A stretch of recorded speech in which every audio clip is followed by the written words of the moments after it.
to Face is brought to you by Ever Bilena, EB Naturals, Love and Body Works.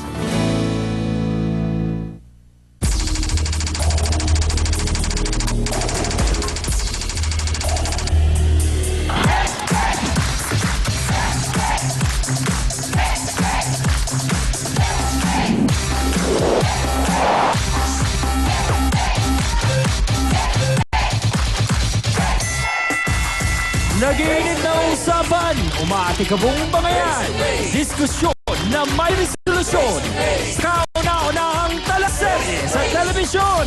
Face to face now with Miss Amy Perez. Happy morning sa lahat po ng ating mga kasausawan worldwide. Handa na po ba tayo sa dalakan? Saan ba kayo? Sa pula o sa puti? Sa Ryan, ready na rin ba? Go na kami, Hans. Dito sa pula, kayo dyan sa puti. Ay, sama kami, Chang! Sausawa na!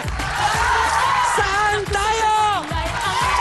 Face to face na! Gusto mo bang makisaw-saw tara ng kaibigan? Baka yan ay solusyonan. Sinong sisipango? Sinong lingite? Ang mga problema?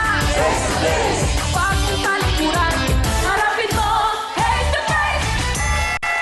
Hello po sa lahat ng ating mga suki. Sa mga nakahiga pa, aba, bango na tayo at samahan niyo po kami sa isa na namang oras po ng balitaktakan. Siyempre, may kabuluhan. Dito lamang po yan sa Face to Face. Iisa lang po ang gusto namin dito. At yan ay ang magkasundo-sundo po. Lahat ng mga may alitan. At siyempre sa mga estudyante naman, alam namin excited na kayo dahil malapit na ang inaantay niyong bakasyon.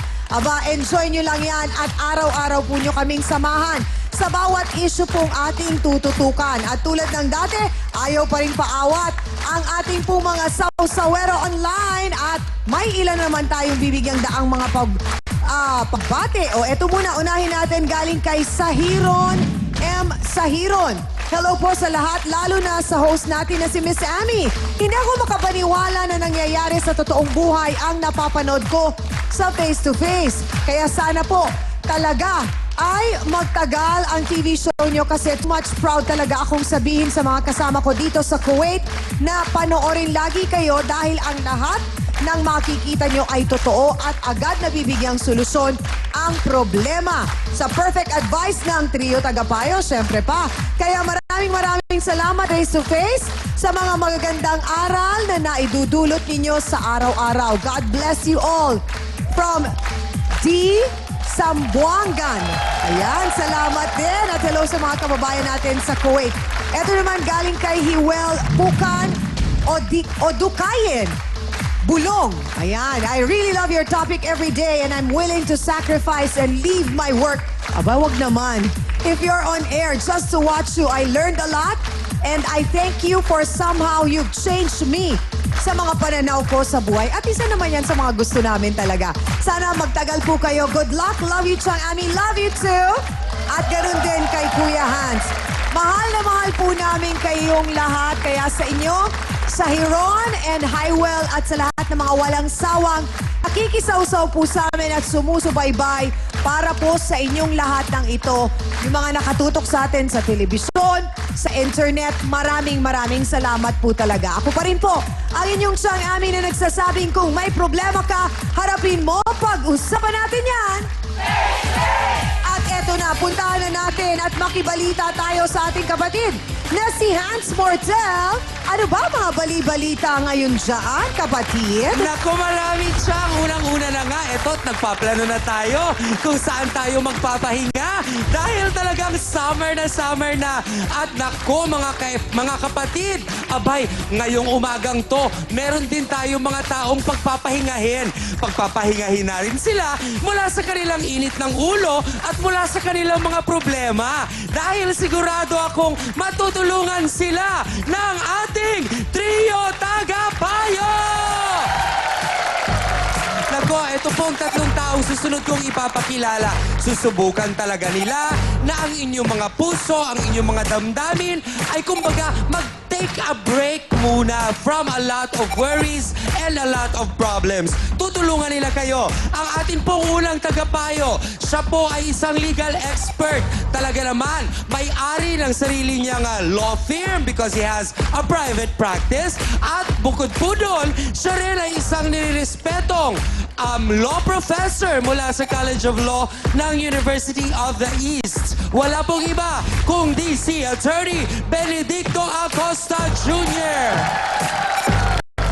Ang ikalawa naman nating tagapayo ay isang respetadong Doctor of Psychology, Administrator of the Clinic of the Holy Spirit, at bukod pa po doon, abay kinikilala ring Family Counselor, Dr. Camille Garcia.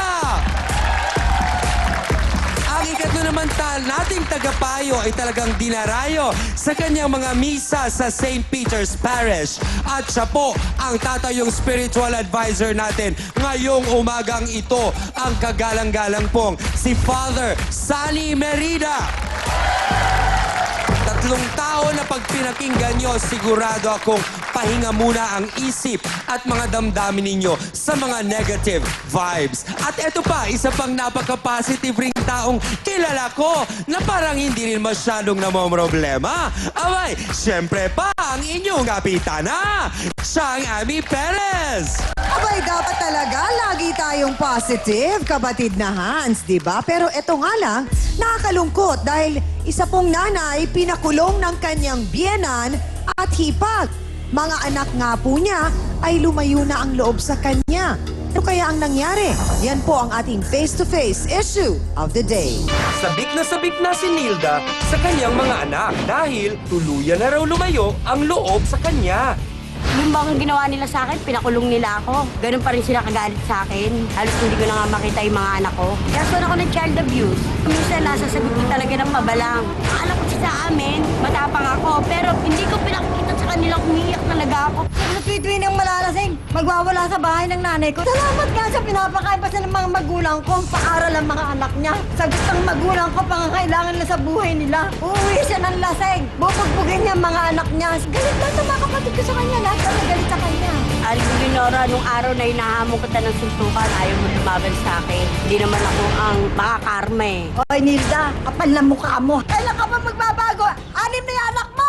Anong klase ka bang ina, Nilda? Pag-usapan na nga natin ito, face-to-face na! Ang tanong po, anong klaseng ina nga ba siya at sarili pa niyang biyenan at hipag ang nagpakulong sa kanya? Inuuna nga ba niya ang kanyang sariling kaligayahan kung kaya't pati mga anak niya at kinakasama niya ay lumayo na po ang loob sa kanya? Pakikwento mo nga sa amin kung anong nangyari. Nilda Perez, pasok!